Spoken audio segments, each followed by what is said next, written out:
Chers collègues, je vous propose de démarrer nos travaux en constatant que la majorité des membres du Conseil est présent et Monsieur Maria va nous rejoindre dans quelques secondes. Je vous propose... alors, Madame, j'ai reçu le pouvoir de Séverine de Comprignac qui l'a confié à sa collègue Iris Berthemier et je vous propose d'accepter la désignation comme secrétaire de séance de Florence de Vara, Monsieur Riwal, directeur général des services, assumant et assurant la fonction de secrétaire auxiliaire. L'ordre du jour définitif de la séance comprend 12 points et je vous propose de faire voter l'adoption des délibérations, l'extrait des délibérations de notre dernière séance précédente qui s'est déroulée le mardi 30 novembre 2021. Déjà encore une année qui s'achève.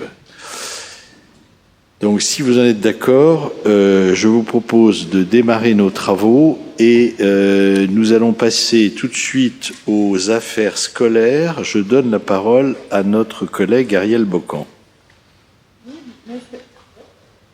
Monsieur le maire, merci. Chers collègues, donc il s'agit ici d'une dotation complémentaire de fonctionnement, de subvention d'équipement et de subventions pour travaux dans les collèges publics parisiens. Nous sommes concernés par les subventions d'équipement pour un montant de 1 932 260 €. Généralement, on peut remarquer qu'il y a 52% qui sont pour les équipements informatiques et numériques et 28% en renouvellement de mobilier pour les classes ou pour la direction. Ici, on va parler du collège Jacques Prévert et le total du montant qui est alloué dans cette subvention est de 24 450 € répartis comme suit. 12 000 € pour un photocopieur pour l'administration, 4 900 € pour un ordinateur pour l'administration, 3 050 € pour du matériel de projection, on nous dit aussi pour l'administration, mais je pense que ce sera aussi pour les élèves, j'espère. 3 000 pour des rideaux dans une salle de classe, ou des salles de classe d'ailleurs, et 1 500 € pour un aspirateur et un sèche-linge pour la salle des agents. Je vous remercie dans ces conditions de voter favorablement cette subvention. Je vous remercie. Merci, ma chère collègue. Y a-t-il des demandes de prise de parole? Il n'y en a pas, donc je vous propose de voter. Qui ne prend pas part au vote? Qui s'abstient? Qui vote contre? Qui vote pour? Je vous remercie. C'est adopté. Et nous passons à la délibération suivante. C'est Chantal Lambert-Buras qui va la rapporter. Oui, bonjour mes chers collègues, merci monsieur le maire. Il s'agit de subventions pour des intervenants dans différents arrondissements de Paris pour proposer des activités ludiques, parents et enfants, les samedis matins. Donc les différents arrondissements ont choisi leurs intervenants sur différents critères. Effectivement, c'est une étude de la PUR qui avait mis l'accent sur le nécessaire soutien de la municipalité pour favoriser les liens parents-enfants. Et donc là, il s'agit d'activités le samedi matin à l'intérieur ou à l'extérieur d'établissements publics pour faire partager des moments conviviaux en famille avec enfants et parents.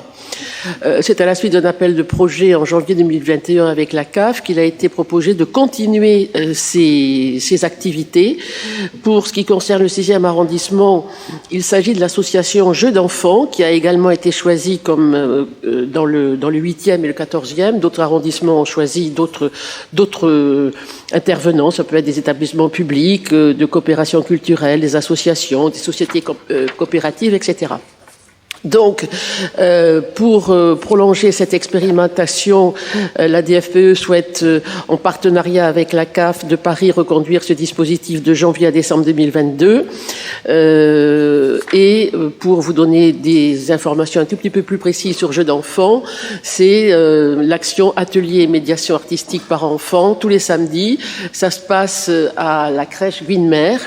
L'association s'inspire des méthodes d'art-thérapie, de thérapie pour renforcer les liens parents-enfants, avec des ateliers d'art plastique, de musique, des comptines et des berceuses, de danse-mouvement, des jeux, contes, etc. Cette activité est également proposée, comme je le disais, dans le 8e et le 14e. Elle a rencontré beaucoup de succès, donc on se propose de la reconduire. Et donc, pour que l'on reconduise tout ce qui se passe dans les différents arrondissements de Paris, c'est une somme d'un montant de 313 717 €, selon les répartitions que vous avez dans vos dossiers. Voilà, donc je vous propose de les voter, d'émettre un vote favorable.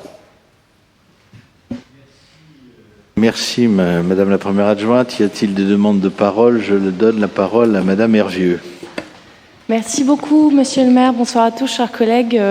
Je vous souhaite à tous une très belle année 2022. J'ai l'occasion de le faire ce soir de vive voix, ainsi qu'aux habitants du 6e.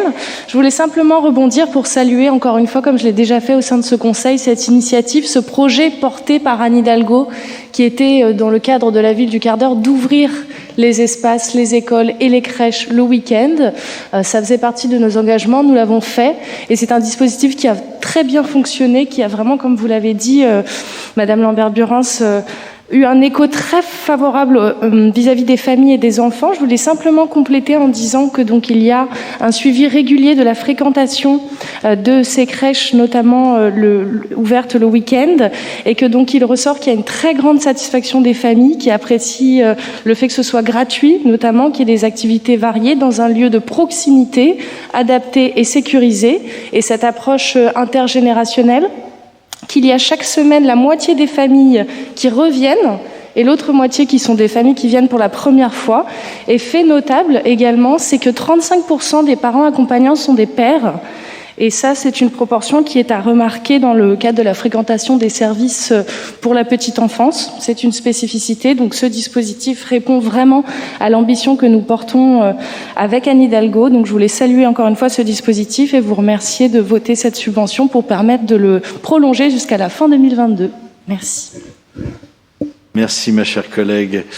Je vous propose donc de voter. Qui ne prend pas part au vote, qui s'abstient, qui vote contre, qui vote pour. Adopté à l'unanimité. Et nous passons maintenant au parc de stationnement Odéon et André Honorat. Pour l'adoption d'un avenant, je donne la parole à notre collègue Claude Ribes. Oui, bonjour mes chers collègues. C'est un dossier assez simple. Nous avons dans l'arrondissement deux parcs de stationnement, parc de stationnement Odéon et parc André Honorat qui est situé près du Jardin du Luxembourg. Ces deux parcs de stationnement, dont l'un, d'après ce que j'ai compris, est plus résidentiel que l'autre, il s'agit du parc Honorat, sont concédés à la SAMS, la Société anonyme d'économie mixte d'exploitation du stationnement, en vertu de deux contrats, deux conventions, qui sont de durée différente. L'une est de 12 ans, l'autre est de 30 ans, mais elles expirent au printemps 2022. Pour continuer l'exploitation de ces deux parcs de stationnement, il est nécessaire donc de signer une convention avec un futur délégataire, et la signature de cette convention, qui sera une convention unique, suppose évidemment une consultation. Cette consultation a été lancée, bon, je n'ai pas la date exacte, mais ce qui est sûr, c'est que le délai d'expiration des deux conventions en cours sera trop court pour que la consultation soit terminée. Donc, on nous propose de proroger de 5 mois les deux conventions qui expiraient respectivement les 27 avril et 7 avril, de sorte que au mois de septembre, on ait le temps de mener à bien la consultation qui est légale, qui s'impose. Donc je vous propose de voter favorablement pour ces deux avenants. Il s'agit de deux avenants pour assurer la continuité, bien évidemment, du service public. Merci, mon cher collègue. Monsieur Comet, je vous donne la parole. Oui, merci, monsieur le maire. Je voulais savoir si on avait des explications sur la baisse extrêmement significative de recettes du parc de stationnement Odéon. Alors depuis 2017, il y a une baisse. C'est une baisse qui concerne très peu l'abonnement et qui concerne beaucoup le stationnement horaire. Or, le stationnement horaire lui-même n'a pas baissé, ce qui veut dire que c'est la fréquentation elle-même qui a baissé. En 2017, on avait 935 000 euros. En 2018, 880 000. En 2019, 818 000, donc ça continue à baisser. Et en 2020, là, ça peut s'expliquer éventuellement par le Covid, on est à 526 000 euros. Donc si cette tendance, je ne comprends pas très bien pourquoi il y a une baisse aussi significative dans un endroit qui est quand même normalement extrêmement fréquenté. Donc y a-t-il des explications? Avez-vous connaissance de quoi que ce soit? Je ne pense pas que M. Ribes ait des explications, puisque c'est un parking géré par la CMS. Donc moi, je veux bien reprendre les termes de votre question, et je vais poser la question à la CMS. Et je souhaite, comme vous, avoir des explications, parce que comme c'est une société d'économie mixte dépendant de la ville de Paris, si elle ne fait pas les profits et s'il faut la recapitaliser, ça serait une mauvaise nouvelle pour les Parisiens et les Parisiennes, ce que personne ici, je pense, ne souhaite dans ce conseil. Donc, on va poser la question à la CMS, effectivement. Parce qu'après, le danger, ça serait... Vous avez raison, le diable étant partout, il ne faudrait pas que... Parce que le parking école de médecine, enfin maintenant appelé Odéon, fonctionne moins bien, que l'avenant, puisqu'on va sans doute dans le futur traité de concession lier les deux parkings, qu'André Honorat constitue en quelque sorte un contributeur pour école de médecine. Bon, après, tout est possible, hein. C'est pas non plus la CMS n'est pas cotée en bourse, mais c'est vrai qu'il faut avoir des explications. C'est important, donc je vous remercie de votre intervention. Je vous propose de voter néanmoins, puisque là c'est un avenant, et justement on en saura sans doute davantage dans le futur cocktail Honorat Odéon qui nous sera proposé. Qui ne prend pas part au vote, qui s'abstient, qui vote contre, qui vote pour, je vous remercie. Alors nous attaquons maintenant, nous allons examiner un certain nombre de vœux qui ont été déposés par nos collègues. Alors il y a un premier vœu, Madame Kiss, qui est d'ailleurs tout à fait intéressant. Si vous me permettez, comme la lecture est un peu, enfin nos collègues l'ont un peu lu, c'est un vœu qui consiste à effectivement favoriser l'accessibilité au public des documents faisant l'objet de vote au conseil d'arrondissement pour faciliter leur lecture. C'est bien ça? Bien. Si vous voulez compléter quelque peu, et puis après je donnerai la parole à Madame Devara qui vous répondra. Oui, donc c'est un vœu en fait qui est assez simple, qui n'est vraiment pas très compliqué ni du tout idéologique. C'est donc pour que les personnes qui assistent au conseil d'arrondissement puissent d'emblée voir les sujets qui les intéressent et y avoir accès. En fait, l'idée, c'est de résumer les délibérations et les vœux de façon un peu plus lisible que ce qui était le cas jusqu'à présent, où il y avait juste les initiales de la ville de Paris. Et donc, je veux saluer à cet égard le fait que la mairie du 6e donne accès sur son site au texte de ses délibérations et de ses vœux, ce qui n'est pas le cas dans tous les arrondissements. Parce que j'ai fait ma petite étude de marché pour voir d'abord si on avait une latitude sur le sujet. Et dans beaucoup d'arrondissements, il y a juste l'ordre du jour. Donc je trouve que c'est déjà très bien qu'on donne accès aux citoyens à ces textes-là. Et encore mieux qu'on leur donne accès de façon un peu plus lisible en faisant un petit résumé avant, le résumé auquel nous avons accès, nous d'ailleurs, via ODS. Voilà l'objet du vœu. Chers collègues, donc je donne la parole à Florence Devara pour vous répondre. Merci, chers collègues, et merci pour vos remarques positives pour le site de la mairie du 6e. Donc, effectivement, comme indiqué dans le texte de votre vœu, la mairie du 6e, dans sa volonté d'informer les administrés en toute transparence, communique avant chaque séance, alors, d'une part, l'ordre du jour du conseil d'arrondissement, les délibérations et exposés des motifs des projets soumis au vote, les textes des vœux et questions orales et les éventuelles communications faites aux élus.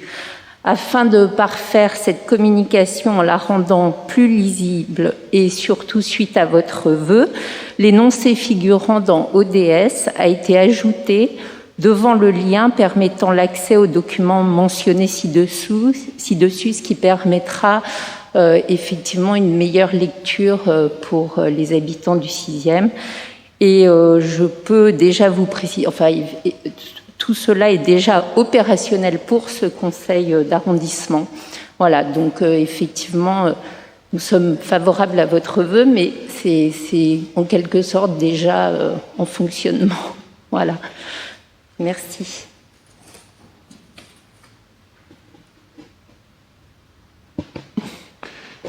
Qu'est-ce qu'on fait ? On va le voter, votre vœu, donc. Donc je vous propose de le voter. Qui ne prend pas part au vote, qui s'abstient, qui vote contre, qui vote pour. Non, j'avais une légère interrogation, puisque comme ça avait été effectivement rectifié, mais c'est vrai qu'on l'a rectifié avec sur la base de votre vœu. Donc nous le votons et effectivement vous prenez acte du fait que les modifications ont été faites pour rendre encore plus intelligibles les choses. Alors vous avez un deuxième vœu, Madame Kiss, sur les moineaux. Alors on en a pris connaissance, mais si vous voulez rajouter quelque chose, quelques éléments. Oui, je vous remercie. Donc c'est un vœu concernant les moineaux parisiens qui sont actuellement menacés de disparition dans toutes les grandes villes européennes et également à Paris. Donc à ce sujet, la ville de Paris a pris l'initiative de faire 3 sites pilotes dans 3 arrondissements qui ont été intitulés quartiers moineaux en partenariat avec la Ligue de protection des oiseaux. Donc il s'agit du 13e, 14e et 18e arrondissement. Alors de quoi s'agit-il ? Qu'est-ce que sont les territoires moineaux ? En fait, l'idée, c'est de renforcer les colonies déjà existantes. Donc, c'est quelque chose qui se fait vraiment en partenariat avec des spécialistes. Ce n'est pas quelque chose qu'on improvise, comme par exemple, on distribuerait des nichoirs à tous les habitants qui auraient envie d'avoir des nichoirs, etc. Non, l'idée, c'est vraiment de faire un état des lieux des colonies de moineaux dans l'arrondissement, des endroits où on peut les renforcer et de travailler avec les habitants, les conseils de quartier, les écoles et tous les acteurs qui sont mobilisés sur ces sujets. Donc, par exemple, dans ces arrondissements, j'ai contacté la mairie du 18e pour voir un petit peu comment ça s'était passé. Elle m'a donc confirmé que c'était vraiment important de travailler avec la LPO pour avoir quelque chose de vraiment scientifique et de vraiment intéressant. Donc, comme je répète, il ne s'agit pas de distribuer des graines et des nichoirs n'importe comment, mais vraiment de travailler avec les acteurs. Et je pense que le 6e aurait tout à gagner de participer à cette démarche de préservation des moineaux. Alors, la LPO a commencé déjà à recenser quelques colonies. Donc, nous en avons quelques-unes essentiellement dans les quartiers Saint-Germain-des-Prés, Saint-André-des-Arts, rue du Jardinet. Donc, je pense que ça serait intéressant que l'arrondissement se propose comme volontaire pour cette démarche. Voilà l'objet du vœu. Merci, Madame, chère collègue. Madame Lambert-Burins va vous répondre. Oui, ma chère collègue, effectivement, bonne idée. Il y a déjà, depuis 15 ans, il y a moins de 70% de moineaux à Paris, alors que ces oiseaux qui nous sont si familiers ne vivent qu'à l'endroit où il y a des habitants. D'ailleurs, quand dans un village, les habitants s'en vont, les moineaux s'en vont aussi, donc ils sont attachés aux habitants. Alors, c'est une bonne idée. Je pense que nous sommes tous d'accord pour être pilote comme le 13e et le 14e et le 18e arrondissement. Mais comme vous le disiez, à condition de bien identifier les lieux d'implantation de ces nichoirs, en concertation, vous parliez de conseils de quartier, mais surtout d'habitants qui seraient proches de ces nichoirs, car j'ai encore le souvenir, place Saint-Sulpice ou ailleurs, d'arbres grouillés, ces petites bêtes qui étaient chassées le soir par des pétards ou des effarouchements, il n'y a pas si longtemps que ça. Et donc, il faudrait que si on fasse venir ces oiseaux, on soit là aussi pour les protéger et pas les faire partir après. Donc, c'est pour ça qu'il faut qu'il y ait concertation avec les habitants, parce que qui dit oiseau dit fiente, et qui dit fiente dit plainte peut-être de passants ou de voitures qui seraient souillées. Donc oui, bien évidemment, mais avec vigilance et avec concertation avec les habitants. Et vous êtes d'accord ? Oui, je complète ce que dit Chantal Lambert-Burins en disant que c'est une bonne idée, mais encore une fois, je le dis toujours, nous ne sommes pas une commune de plein exercice, nous dépendons bien évidemment des actions, là en l'occurrence c'est la DEV, c'est-à-dire la Direction de l'Espace Vert et de l'Environnement, qui gère ces problèmes, et si effectivement la DEV a choisi dans un premier temps qu'il y ait 3 arrondissements, qui soient le 13e, le 14e et le 18e qui soient choisis, c'est qu'elle ne pouvait pas forcément assurer la même chose sur toute la capitale. Nous d'ailleurs, je crois savoir que nous avons un square, ça doit être le square Ozanam, avec lequel nous sommes d'ailleurs en liaison avec la Ligue de protection des oiseaux pour la protection d'une race particulière d'oiseaux, dont j'ai oublié le nom. Mais on est déjà en liaison, il y a déjà un protocole. Alors moi, ce que je vous incite à faire, on peut pas être contre les moineaux. Si vous m'aviez proposé de protéger les rapaces, là, ou les vautours, il en existe d'ailleurs de différentes natures et dont on en rencontre dans différents domaines, je vous aurais pas suivi.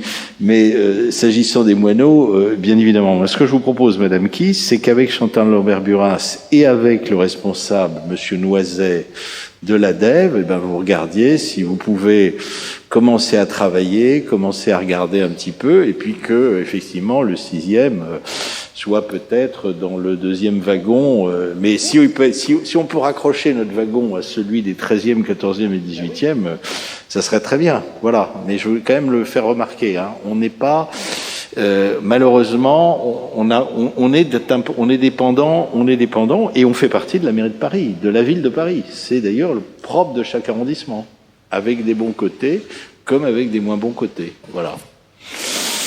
Mais je vous propose de le voter, néanmoins. Mais je tenais quand même à ces explications de vote qui sont quand même tout à fait importantes. Donc, qui ne prend pas part au vote, qui s'abstient, qui vote contre, qui vote pour, je vous remercie. Ce vœu est adopté. Non, un vœu qui est déposé par Monsieur François Comet relatif au déploiement des dark stores dans l'arrondissement. Est-ce que vous voulez compléter l'exposé de votre vœu, mon cher collègue? Oui, merci Monsieur le maire. Je voulais aussi profiter du vœu précédent, puisqu'on a parlé de moineaux, et vous-même vous avez parlé de rapaces et de vautours, pour vous dire que je suis surpris de la multiplication des corneilles dans le jardin du Luxembourg. Alors je sais que le jardin du Luxembourg ne pourront pas faire grand-chose. Je pense que les corneilles et les moineaux, ça fait pas très bon ménage. Les corneilles, évidemment, sortent du jardin du Luxembourg. Elles détruisent allègrement les poubelles qui sont à côté, notamment les poubelles en plastique. Et j'ai l'impression qu'elles se multiplient par rapport à ce que c'était précédemment. Donc je ne sais pas si quelqu'un a des informations là-dessus ou sait si le Sénat prévoit de s'en occuper. Mais il y en a vraiment un nombre que je trouve impressionnant. Mon cher collègue, je ne suis pas un spécialiste des corneilles, comme je ne suis pas un spécialiste des moineaux, mais ayant fait campagne il y a quelques années près du Champ de Mars, qui est d'ailleurs un jardin entretenu par la ville de Paris, enfin qui normalement doit l'être, j'ai vu à l'époque une avalanche de corneilles, de jour comme de nuit. Et je peux vous dire que j'ai pas fait comme un de mes collègues qui a fait campagne sur la prolifération des rats. J'aurais pu faire campagne sur la prolifération des corneilles, qui sont effectivement une véritable calamité dans le domaine de la propreté, mais également qui sont excessivement, je dirais, des oiseaux qui attaquent d'autres oiseaux. Et ça pose le problème, deux problèmes. Pourquoi de prolifération des corneilles à Paris ? Parce que malheureusement, comme on laisse trop faire de pique-niques dans les jardins et que malheureusement les Parisiens ne sont pas aussi citoyens, aussi propres qu'on pourrait l'imaginer, il y a beaucoup de déchets qui demeurent. Et deuxièmement, les corbeilles dites tulipes ont montré effectivement leurs limites, c'est-à-dire que les corneilles n'hésitent pas effectivement à attaquer par la base les sacs plastiques, et ce qui provoque effectivement des dégâts. Et comme ces oiseaux se multiplient, maintenant on en retrouve à proximité. Les pique-niques étant plus encadrés dans le jardin Luxembourg que les jardins d'observatoire, mais elles passent allègrement du petit Luxembourg au grand Luxembourg. Donc vous voyez, c'est également un sujet d'actualité sur lequel effectivement il faut se pencher, même si la défense de la condition animale nous interdit maintenant d'être trop, je dirais, de lutter contre ces oiseaux un peu prédateurs, comme on avait pu le faire contre les pigeons à une certaine époque. Mais revenons au Dark Store. Oui, merci Monsieur le maire.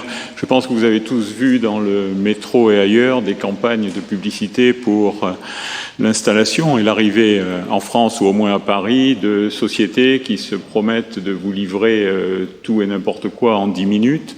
dans le domaine de l'épicerie, de la droguerie, du petit matériel. Bon, pour arriver à faire ces livraisons en 10 minutes, il faut avoir des entrepôts et du stockage de proximité. Ce stockage de proximité, il est en général fait dans des pieds d'immeubles et dans des boutiques qui ont visibilité directement sur la rue. Il est fait de façon extrêmement discrète, c'est pour ça qu'on appelle ça dark store. En général, les vitrines de l'occupant précédent ne sont pas obligatoirement modifiées et personne ne sait exactement ce qui se passe à l'intérieur. Ce sont des entrepôts. Or, le PLU interdit d'avoir dans les endroits qui sont habités en pied d'immeuble des boutiques qui servent uniquement d'entrepôt. Cette partie d'entrepôt est limitée au tiers de la surface et donc je crois qu'il faut être particulièrement prudent sur ces boutiques et le risque possible de transformation en entrepôt, puisque il en résultera deux types de nuisances. D'un côté, des allées et venues effectivement de livreurs, puisque ces entrepôts sont accessibles uniquement aux livreurs. Je précise qu'en général, c'est quand même des livraisons qui se font en dehors des horaires normaux d'ouverture des boutiques, parce que quand vous voulez vous faire livrer un déodorant, 3 oranges et un pot de moutarde, en général, c'est pas à 5 heures de l'après-midi, c'est plutôt tard en soirée. Et puis deuxièmement, c'est vrai que c'est une nouvelle activité qui risque quand même de perturber considérablement et de porter un préjudice considérable aux boutiques de proximité qui sont alentour. Donc il faut faire attention, et je pense que la mairie de Paris s'en est émue, et vous-même, monsieur le maire, vous avez relayé fortement l'information. Il faut absolument que les règles qui existent actuellement soient rappelées d'un côté, soient respectées de l'autre, et que lorsqu'on a des doutes, des agents puissent intervenir pour vérifier ce qu'il se passe dans ces boutiques qu'on appelle dark store. Alors j'ai compris que la mairie de Paris allait aussi demander à ces nouvelles sociétés qui se créent d'avoir des chartes de bon comportement, ce qui est très bien. Bon, enfin, les chartes de bon comportement, elles risquent de n'engager que les personnes qui y croient.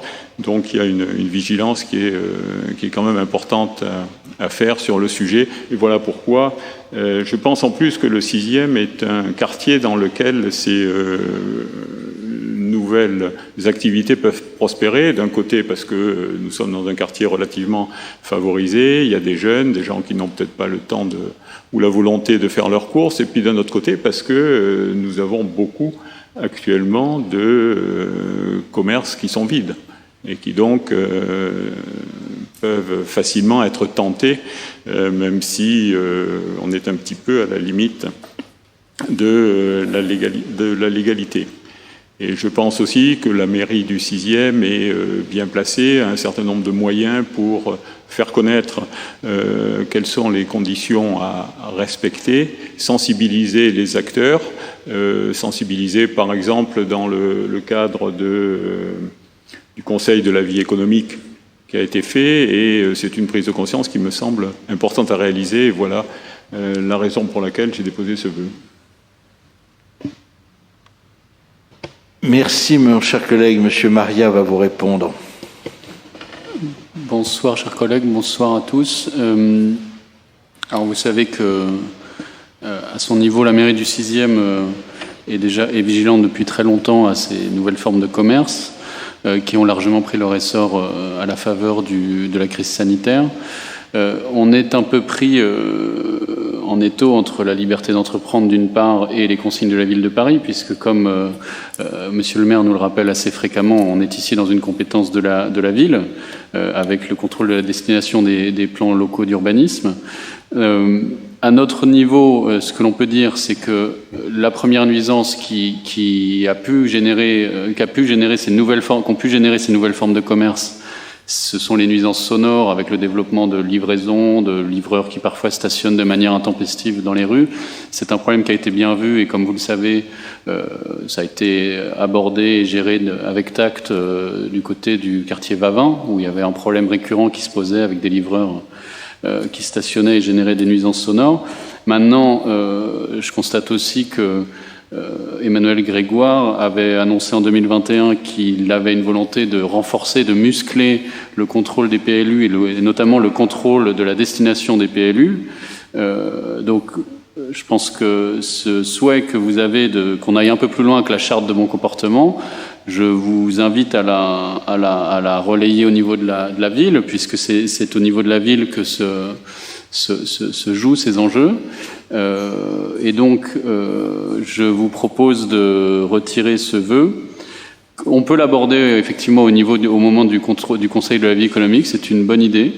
Mais je vous propose néanmoins de retirer ce vœu et de relayer ce message au niveau du Conseil de Paris afin que les annonces d'Emmanuel Grégoire soient suivies d'un engagement un peu plus musclé qu'une charte de bon comportement.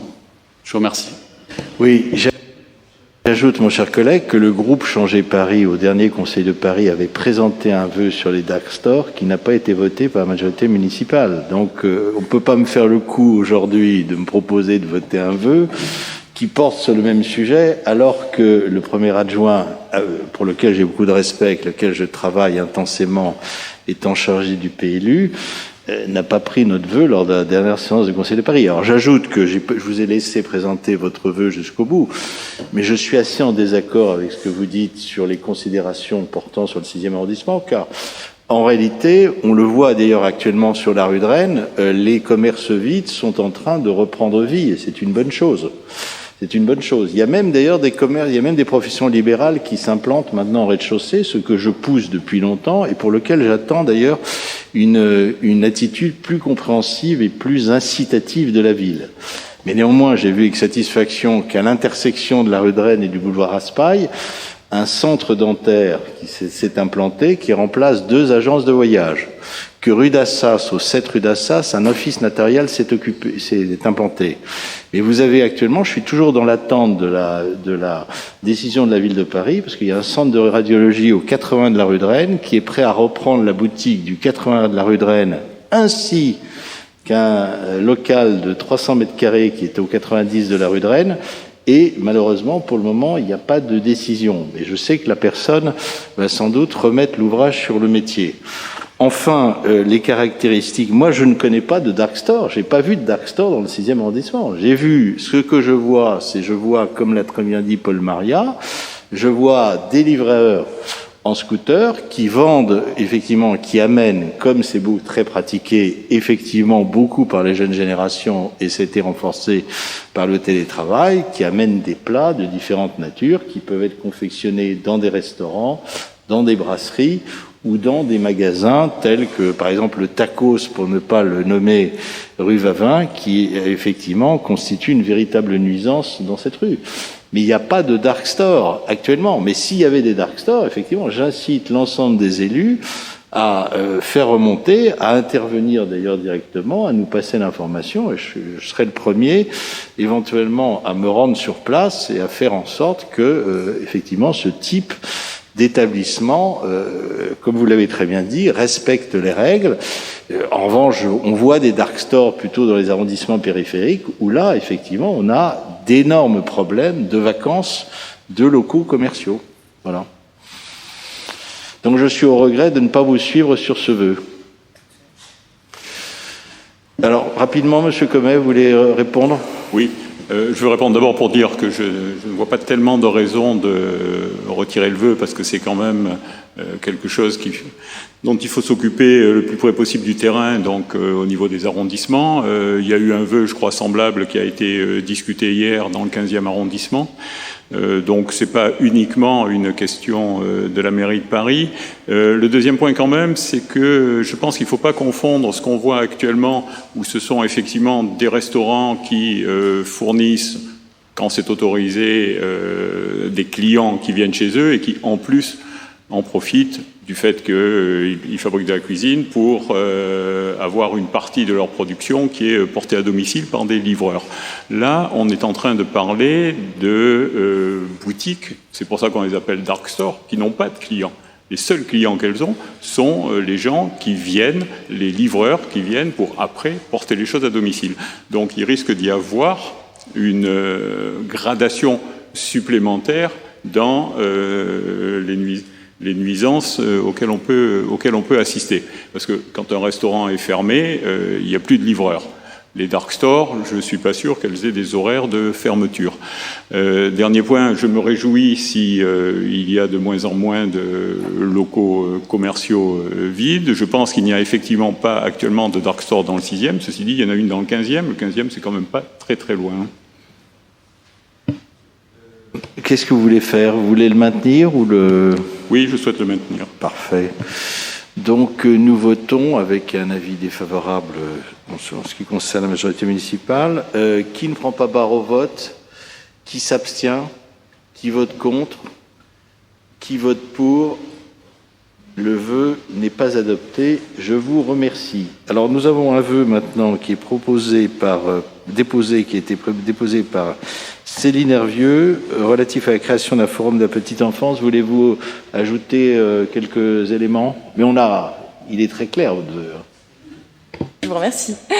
Oui, mes chers collègues, simplement pour vous préciser le contexte de ce vœu, vous savez qu'en tant que conseillère déléguée en charge de la petite enfance pour la ville de Paris, j'ai la chance de participer à un certain nombre d'événements et de coordonner des initiatives locales en lien avec ce sujet de la petite enfance. Et j'aspire en fait finalement à faire naître et à faire vivre ces initiatives qui peuvent exister déjà dans d'autres arrondissements, à les faire vivre dans notre quartier parce que je pense qu'on en a réellement besoin. Donc, qu'est-ce que c'est qu'un forum de la petite enfance? Simplement pour vous expliquer, eh bien, c'est un événement annuel organisé par la mairie du 6e, donc qui a lieu dans les locaux de la mairie, et qui fait participer tous les acteurs qui sont en lien avec la petite enfance. Donc les représentants de crèches municipales, de crèches associatives, éventuellement de crèches privées, le relais d'information famille, toutes les associations qui travaillent en lien avec la petite enfance.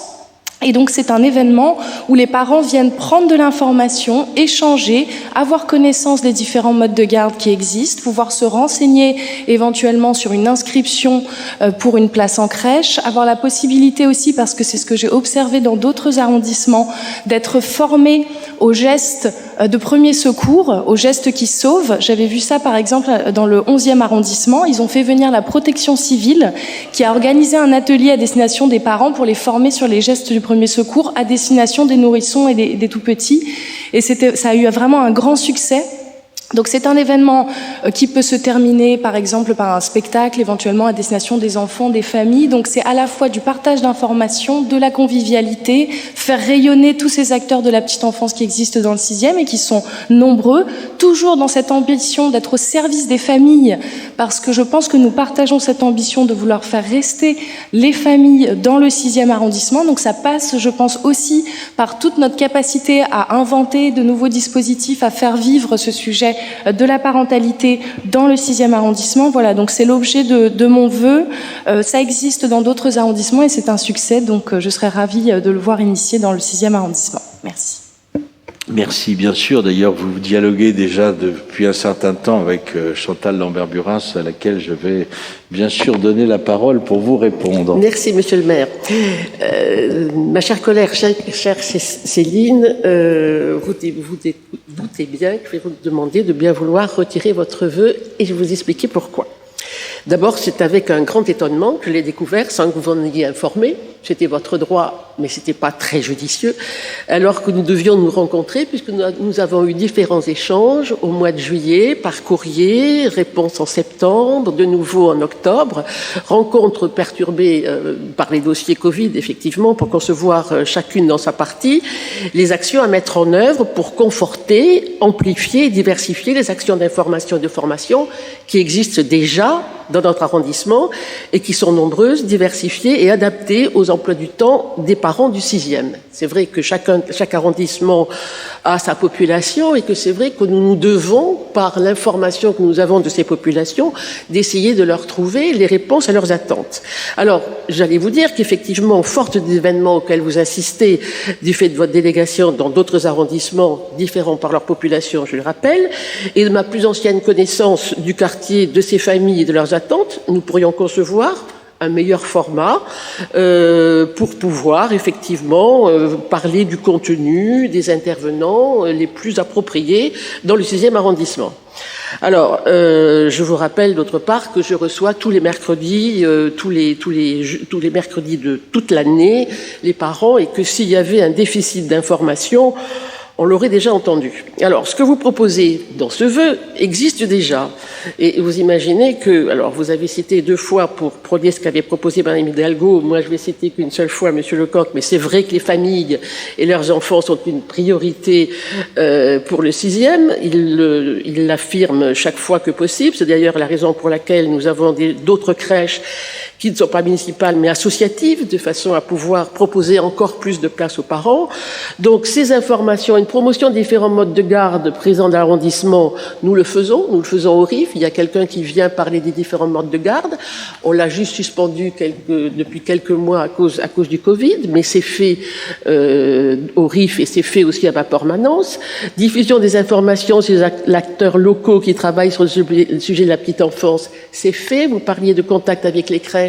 Les directrices de crèches reçoivent tous les parents avant même qu'ils aient une place sur une information sur ce qu'ils vont proposer pour leurs enfants et la pédagogie. Enfin, les formations gestes qui sauvent, nous le faisons tous les ans avec le professeur de l'hôpital Robert Debré des urgences qui informe les parents. Et ça a un grand succès. Ça se passe à Montaigne et les parents sont invités. Et effectivement, donc tout ça pour que vous dire que ce qui existe déjà, tout ceci existe déjà, mais qu'on n'est pas têtu et que si nous sommes tout à fait d'accord pour faire mieux encore.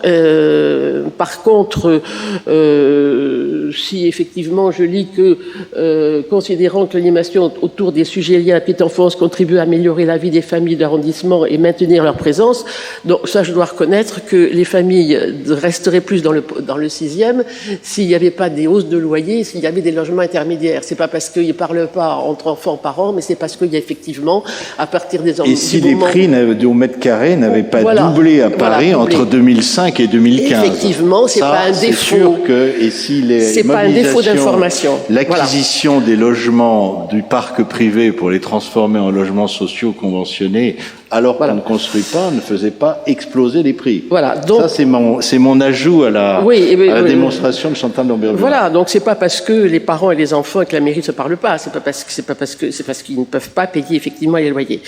Donc, moi, je vous propose d'être raisonnable. Nous sommes là tous ensemble pour répondre aux différentes familles et que ensemble, mairie du 6e arrondissement, quelles que soient nos sensibilités, ça nous honorerait de proposer quelque chose d'adapté au 6e arrondissement, puisqu'on est là pour répondre aux familles et pas pour faire notre propre promotion. Donc je vous propose qu'on suspende effectivement et que vous retiriez ce vœu dans la mesure où nous devions en parler et donc nous devions concevoir ensemble.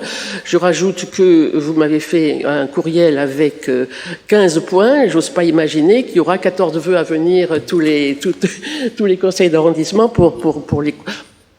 Examinons-le ensemble avant de faire ce type de proposition, si vous le voulez bien. Donc, moi, je vous propose de le retirer et travaillons ensemble. On l'a toujours fait, c'est un peu dommage de tout d'un coup voir un lapin qui sort du chapeau très vite. Voilà. Oui, et on pourra peut-être faire un forum adapté au 6e arrondissement à une date à la rentrée à déterminer. On n'est pas contre le fait. On n'est pas contre. Parlez-en. Voilà. Vous avez entamé un dialogue. Il y a eu effectivement des échanges de mails.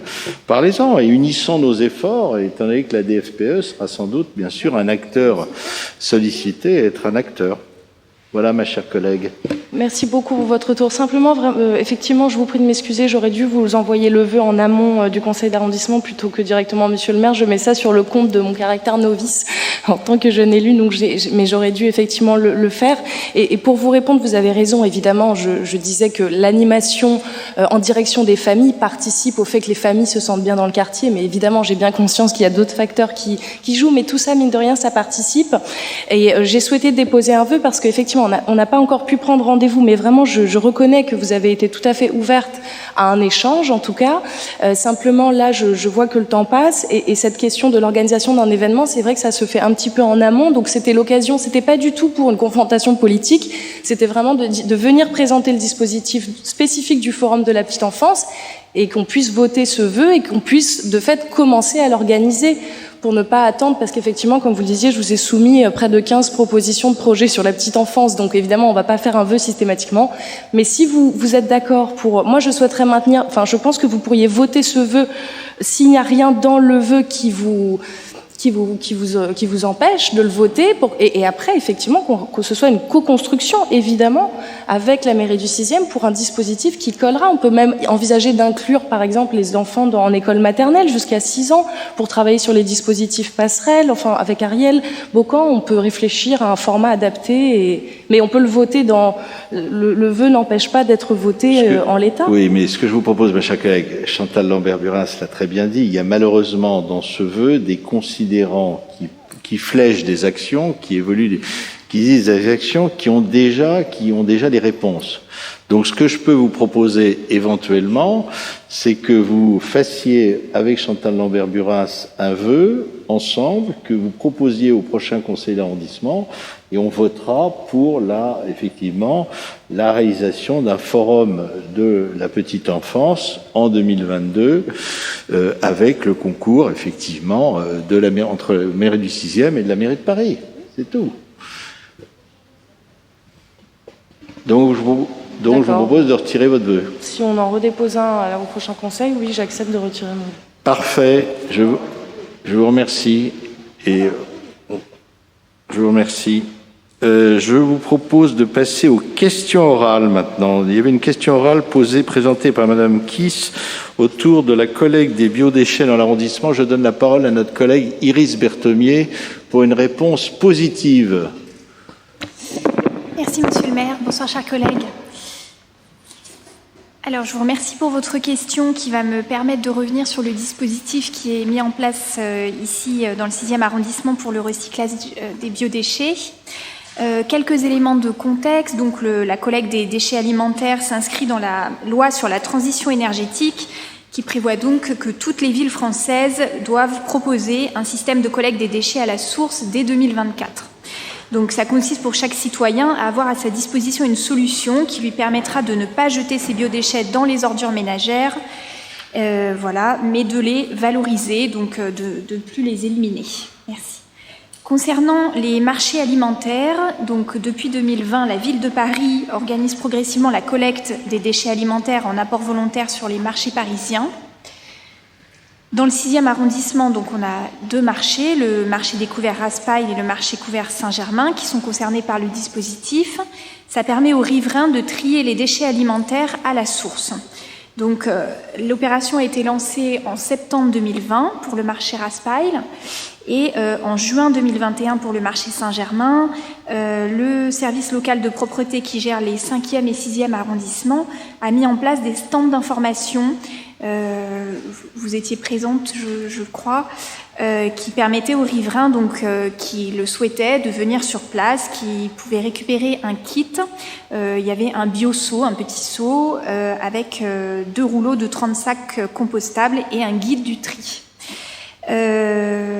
En novembre 2021, donc c'est la date à laquelle vous faites référence dans la question, c'était la semaine européenne de réduction des déchets. Il y a eu un stand d'information sur la nécessité de trier les déchets alimentaires et ça a permis de distribuer à nouveau des kits aux riverains qui n'avaient pas précédemment eu connaissance du dispositif. Sur le site paris.fr, il y a pas mal d'informations à ce sujet, donc on peut s'y référer. D'autres actions ne sont pas encore définies pour le moment. Évidemment, ça pourra être mis en place ponctuellement sur les marchés, notamment au printemps, c'est ce qui s'y prête a priori le plus. Voilà, donc ça sera mis, la communication sera faite évidemment sur le site internet de la mairie du 6e. J'ajoute peut-être que la direction de l'environnement pourra nous proposer d'autres idées. Dans ce cas-là, on fera l'intermédiaire sans difficulté. Et puis peut-être ajouter un mot sur les conseils de quartier qui disposent d'un budget qui leur permet éventuellement de faire de la communication ou de mener des actions dans ce sens. Voilà pour la réponse à cette question. Merci, mon cher.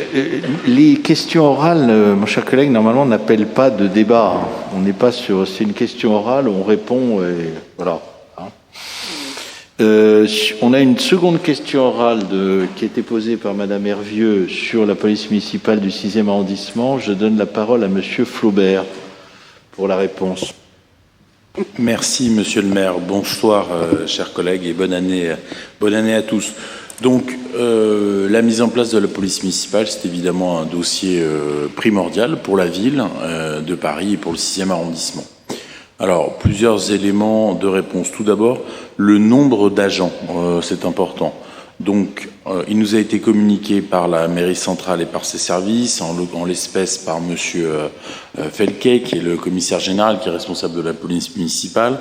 L'affectation, c'est 78 agents pour la division, c'est-à-dire pour la police municipale. Alors, attention, parce que quand on nous dit 78 agents, c'est pas 78 agents policiers municipaux qui sont en train de patrouiller, d'îloter et de faire notamment de la prévention dans l'arrondissement. Pourquoi ? Parce que dans ces 78 agents, vous avez une partie d'agents qui correspondent d'ailleurs aux agents de surveillance, aux ISVP anciens et aux agents effectivement des parquets jardins qui notamment par exemple font la sécurité des bâtiments comme ce soir, puisqu'on a des agents ce soir par exemple qui assurent la sécurité de la mairie d'arrondissement. Ils rentrent dans ces effectifs de 78 agents. Donc en réalité on est dans les faits sur un équipage, alors ça on n'a pas encore, c'est surtout ces chiffres-là en réalité qui, moi, m'intéressent. On est, 78 c'est intéressant, mais c'est surtout les nombres d'équipages qui vont être affectés. Donc, a priori, on serait en journée sur 2 équipages par jour qui sont affectés à l'arrondissement et en soirée, un équipage, mais qui est affecté à plusieurs arrondissements. Alors ça, j'ai pas les informations encore définitives. On est en train de mettre tout ça en place. C'est pas du tout de la faute de la mairie centrale parce que ça met du temps, notamment la formation des agents est longue, il faut les former, il faut qu'ils prêtent serment devant le tribunal de grande instance, le tribunal judiciaire maintenant. Donc tout ça est quand même assez lourd à mettre en place. Il y a eu pas mal également de discussions salariales par l'adjoint Norman qui a fait un travail pas facile, effectivement pour essayer de mettre en place, notamment nous ce qu'on voulait. Quand je dis nous, c'est l'opposition municipale, mais la majorité municipale, en tous les cas, l'adjoint Norman était d'accord. Nous, ce qu'on voulait, c'était avoir le maximum de policiers municipaux la nuit, ou en tous les cas le plus tard possible, notamment dans le 6e, où on peut avoir des problématiques, notamment de tapage nocturne et d'incivilité qui sont tard le soir. Donc là-dessus, ils ont essayé de faire ce qu'ils pouvaient avec les représentations syndicales, toujours évidemment dans la concertation, mais tout ça est également en train de se mettre en place. Voilà. Vous aviez également une question sur l'évolution des effectifs 2022. À notre connaissance, ça ne va pas évoluer. Donc on ne va pas nous donner, si je puis dire, de nouveaux effectifs, en tous les cas au premier semestre 2022. Donc le nombre que je vous ai indiqué, c'est le nombre de 2022. Peut-être deuxième semestre, on aura des effectifs supplémentaires. Alors, ce qui est important quand même, c'est vrai, c'est que, et ça c'est le point positif, là aussi, on travaille tout à fait en bonne intelligence avec effectivement l'adjoint Norman, c'est on peut donner des impulsions, ou en tous les cas des instructions, des impulsions, des éléments on va dire de travail particulier à la police municipale dans le 6e. C'est-à-dire, On a d'ailleurs une réunion qu'on va mettre en place. On l'a pas encore fait, mais on va la faire très prochainement. On est en train de caler les agendas, mais ça va avoir lieu dans les semaines qui viennent. Peut-être pas dans les jours, mais dans les semaines qui viennent. Une réunion avec le cabinet, effectivement, de Monsieur Norman, moi-même, Monsieur Godet, et je pense Monsieur le maire également, pour essayer de donner les indications, quelles sont les spécificités de l'arrondissement et comment on voudrait, entre guillemets, que la police municipale travaille. Quels sont les axes qui pour nous sont importants. Voilà. Alors les axes importants, c'est vrai que nous, c'est bon, habituellement verbaliser les incivilités et l'insécurité routière. Ça, c'est une partie des effectifs, puisqu'il fallait voir qu'avant, on avait des effectifs PP, préfecture de police, qui étaient plus axés voitures, et des effectifs mairie de Paris qui étaient plus axés terrasse, qui étaient plus axés incivilité, ordures sur la voie publique, et tout ça est fusionné dans la police municipale. Mais donc on a effectivement l'insécurité routière, stationnement, notamment emplacement PMR. Moi, personnellement, je suis très à cheval là-dessus et je souhaite qu'il y ait une action la plus dure possible sur les utilisations abusives et non autorisées des places pour handicapés. Parce que ça, si on peut mettre le maximum de procès-verbaux, si je pouvais les mettre moi-même, je les mettrais moi-même. Ça, en tous les cas, c'est des instructions personnellement que je donnerais en accord avec Monsieur le maire sur les places handicapées. Mais c'est important pour moi, mais important en général. Alors, on aura également la gestion des terrasses, les terrasses estivales qui vont revenir. Alors, Monsieur le maire est extrêmement vigilant sur ce point-là. On en a parlé beaucoup, on a un degré d'acceptabilité des habitants qui a baissé. Il faudra vraiment qu'on essaye de contenir ça le plus possible. On ne pourra pas interdire toutes les terrasses estivales, mais vraiment, la police municipale aura des instructions de prévenir les débordements et de protéger en réalité les habitants. Il y a également une action contre la pollution sonore, notamment les 2 roues, qui est important parce que Monsieur le maire le dit souvent. Je crois qu'un 2 roues motorisé qui fait trop de bruit avec un pot d'échappement trafiqué peut réveiller dans Paris, je sais plus combien, mais peut-être 10 ou 20 000 personnes en traversant 2 ou 3 arrondissements. Donc vraiment là-dessus. Donc incivilité routière, gestion des terrasses. Effectivement pollution sonore et enfin protection, on va dire également alors c'est un peu difficile à résumer, c'est des questions qui sont très vastes, mais protection également des jeunes et essayer de contenir parfois certains attroupements. On a notamment eu des problèmes dans le quartier Vavin, spécifiquement dans le quartier Vavin. Voilà. Une autre question que vous aviez posée, c'était une question liée à l'intervention des effectifs dans les écoles. Donc ça, c'est autorisé. La police municipale ne se retire pas complètement et garde la possibilité d'intervenir dans les écoles, mais la police municipale pourra le faire. Je me permets de répondre à votre question en vous demandant de l'aide sur 2 points, puisque vous êtes de la majorité municipale. Premièrement, nous souhaitons, Monsieur le maire et moi-même, avoir un coordinateur du contrat local de sécurité et de prévention de la délinquance. C'est très important. On a fait une demande l'autre jour en réunion, donc réunion assez importante. On a fait une demande explicite. On souhaite, au cabinet de Monsieur Norman, on l'a dit, on souhaiterait avoir quelqu'un qui nous aide à avoir ce poste qu'on nous a supprimé. Pourquoi? Notamment parce que c'est très important dans nos rapports avec les écoles. Et on sait ô combien la sécurité, et là on est vraiment dans la prévention, donc vraiment d'essayer d'avoir des fiches et un travail de fond avec notamment les écoles, les lycées, les collèges, pour essayer de travailler le plus en amont possible et éviter d'avoir des actes de délinquance. Je pense qu'on est tous d'accord là-dessus. Et le deuxième point, là où j'ai besoin d'aide aussi, c'est que j'ai quand même une remontée des effectifs qui me disent, quand je parle aux policiers municipaux, on a de moins en moins de véhicules. On peut avoir une position de la mairie centrale qui n'est pas la mienne, mais je peux l'entendre, qui est de dire on veut réduire au plus possible les déplacements véhicules, mais ils ont besoin de véhicules, notamment lorsqu'ils appréhendent un délinquant. La police municipale ne se déplace plus pour venir, entre guillemets, récupérer le délinquant, et donc ils doivent amener le délinquant au commissariat de police. Mais s'ils n'ont pas de véhicule pour l'amener, il faut l'amener à pied. C'est très compliqué d'amener un délinquant à pied si on fait un petit peu de sécurité.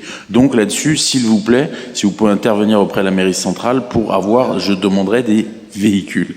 Même électriques. Je roule moi-même en voiture électrique, véhicule électrique, c'est très bien, mais si on peut avoir des véhicules. Merci. Oui, merci. Juste un mot pour dire, le coordinateur de sécurité, le poste n'a pas été supprimé. Il n'est pas pourvu.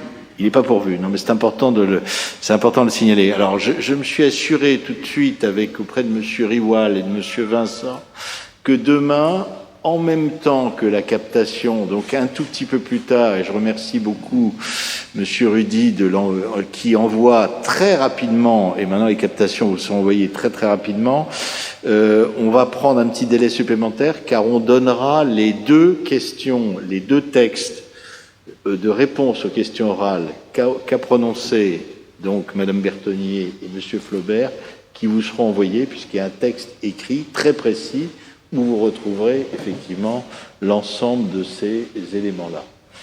Mes chers collègues, je voulais vous remercier de votre présence en vous disant que nous avons un rendez-vous le mardi 1er février avec un double rendez-vous à 17h30. C'est la réunion plénière des conseils de quartier qui est un rendez-vous légal, et le SICA qui suivra à 18h30 sur le thème du logement dans le 6e, mais avec un ordre de 2 jours qu'on va vous faire passer, car le logement, c'est un sujet, bien sûr, gigantesque, et on essaiera, comme dans le sillage d'un vœu que nous avions voté, et qui a à l'initiative de notre collègue Antoinette Kiss, de mettre l'accent, entre autres, sur justement les dispositifs de location intergénérationnelle, étant entendu, bien sûr, qu'ensuite, pour que ça marche, il faut que ça soit relayé par les uns et par les autres, et puis on reparlera des logements aussi, des logements touristiques, de la lutte contre la mairie de Paris, que fait la mairie de Paris contre les logements touristiques. Et c'est tous les groupes politiques représentés au Conseil de Paris sont favorables à cette politique, ce qui est une très bonne chose.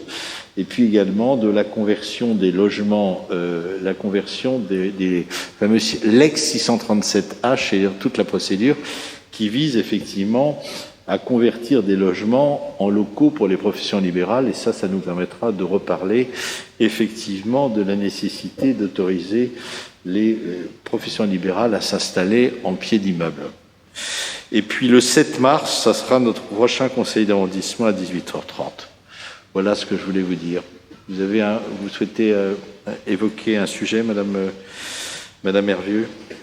Oui, rapidement, mes chers collègues, au titre des affaires diverses, j'avais simplement une question sur le panneau réglementaire qui est en bas, dehors, accolé au mur de la mairie. Est-ce que vous aviez déjà envisagé de renforcer l'information qui est installée sur ces panneaux-là, avec éventuellement, par exemple, le nom des conseillers municipaux, des adjoints avec leur délégation, éventuellement des agents de la mairie du 6e aussi qu'on pourrait valoriser s'ils acceptent mettre éventuellement leurs photos avec leurs fonctions.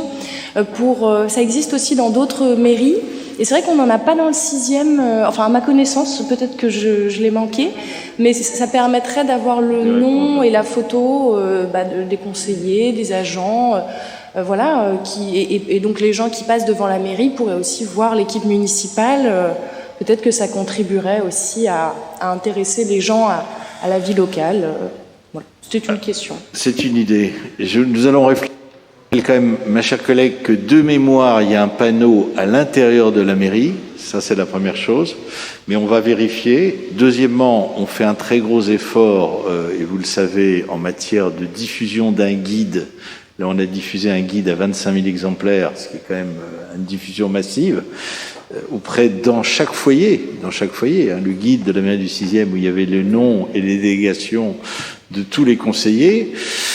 Et puis enfin, sur les agents proprement dits de la mairie du 6e, ça c'est un problème que je ne veux pas traiter, qui est plus de la responsabilité de la DGS. Est-ce qu'on peut mettre les noms des agents ? Et là c'est un peu, et puis il arrive que certains changent, enfin bref. Mais on va regarder ça, Madame Kiss ? Oui, j'avais une question concernant la rue de Rennes, l'ancien magasin H&M qui a fermé. Du coup, ça fait beaucoup de place. Est-ce que vous êtes au courant de qui va le remplacer ? Qu'est-ce qui est prévu ? Alors, d'après mes informations, ça pourrait être le Boulanger, c'est-à-dire une marque de magasins de produits électroménagers et de hi-fi. Mais c'est à vérifier. Mes chers collègues, je vous remercie, Madame. Oui. Excusez-moi, oui, ça me fait rebondir la question de ma collègue Madame Kiss. Est-ce que vous avez la même information concernant l'EHESS qui a déménagé, qui est boulevard Raspail historiquement, et qui a une partie de ses locaux visiblement qui déménage? Est-ce que vous avez des informations sur le HESS, je crois qu'elle est partie depuis un certain temps, et le HESS, normalement, elle doit se regrouper elle fait partie de Paris-Condorcet. C'est Paris-Aubervilliers. Mais enfin, en revanche, je voulais vous donner, de ce point de vue-là, une nouvelle, et on arrêtera là, parce qu'après, si vous voulez, c'est là, la Maison des Sciences de l'Homme reste encore pendant plusieurs années boulevard Raspail. À terme, la Maison des Sciences de l'Homme devrait rejoindre Paris-Condorcet, mais pour le moment, la Maison des Sciences de l'Homme, qui a le vaste bâtiment qu'on connaît bien, au 54 boulevard Raspail, c'est-à-dire très près du Lutetia, et qui, à un moment, on avait envisagé de le vendre. Pour le moment, l'État voulait le vendre. Pour le moment, le bâtiment n'est pas vendu, et on est assuré que les chercheurs resteront là encore plusieurs années. Voilà. Mes chers collègues, je vous souhaite la meilleure soirée possible.